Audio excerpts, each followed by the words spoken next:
la société de gestion d'une SCPI organise le marché des parts par confrontation, également appelé marché secondaire. Il vise à gérer périodiquement la rencontre entre les ordres de vente et d'achat de parts de SCPI.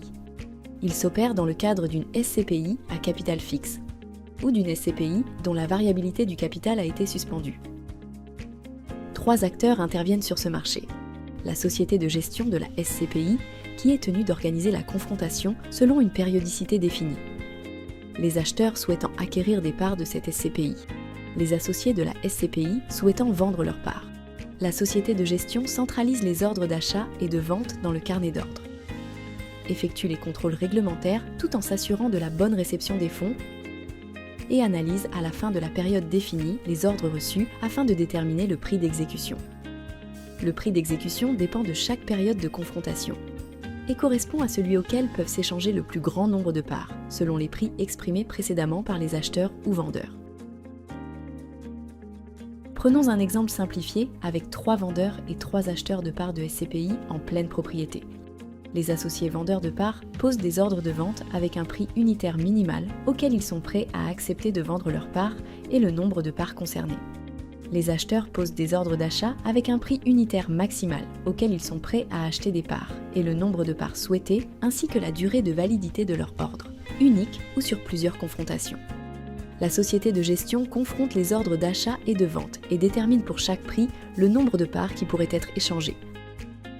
À 70 €, 15 pourraient être vendues et 70 parts pourraient être achetées, soit 15 parts potentiellement échangées. À 115 €, 45 pourraient être vendues et 60 parts pourraient être achetées, soit 45 parts potentiellement échangées. À 120 €, 95 pourraient être vendues et 20 parts pourraient être achetées, soit 20 parts potentiellement échangées. Dans cet exemple, on constate donc que le prix de 115 € permet d'échanger le plus grand nombre de parts. C'est donc le prix d'exécution de cette confrontation. Une fois le prix fixé, la société de gestion opère le transfert de propriété. La priorité d'exécution des ordres d'achat est donnée aux vendeurs ayant posé le prix le plus bas. Côté acheteur, la priorité d'exécution est donnée à ceux ayant proposé le prix le plus élevé. À noter qu'en cas d'égalité de prix, c'est l'ordre chronologique d'inscription dans le carnet d'ordre qui déterminera la priorité d'exécution.